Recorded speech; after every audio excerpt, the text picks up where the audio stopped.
Good afternoon sa atin lahat mga kababayan. Bali magluto ako ngayon ng sinigang sa miso. Ang gagamitin natin ay yung bangos. Yung bangos napirito na ganina. So mag-isa muna. Ito yun ang ano. Ito yung mga ingredient niya. Ito yung miso. May sibuyas tayo, saka bawang, kamatis. Tsaka siyempre meron dahong mustasa. Ayan. Mag-isa na tayo. Iuna natin yung bawang.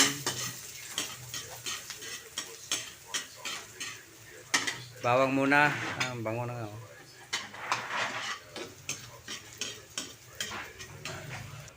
nga. Isunod natin yung bawang.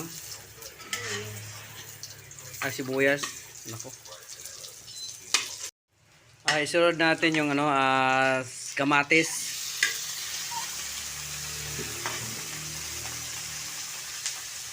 Isunod na rin natin yung miso.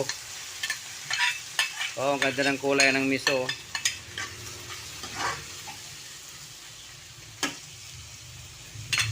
Ilalagyan natin ng patis. Masarap kasi yung pagpatis, ilagay natin yan. Wow, sarap.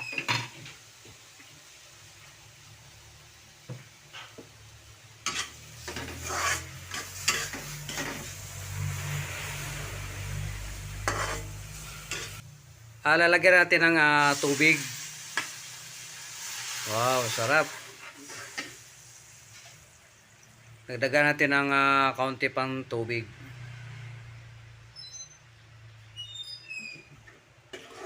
Para maraming sabaw, baka kukulangin. Kasi masarap eh. Takpan muna natin to mga kababayan. Medyo kumulo na yung mga kababayan. Bali, dagdagan natin, timpla natin asin.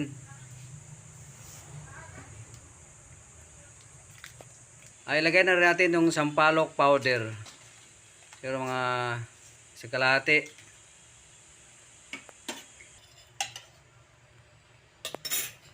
Okay, mga kabayan, ilagay natin yung bangos. Tapos yung gulay na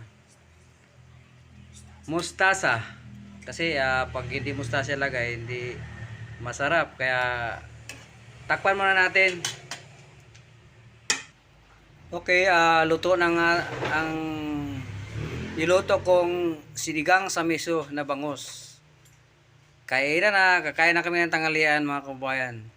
Tara, samahan mo kaming kumain. Maraming salamat muli sa pagpanood nyo sa mga video ko. Don't forget, subscribe Kuya Marky TV, like and share. Salamat, bye bye.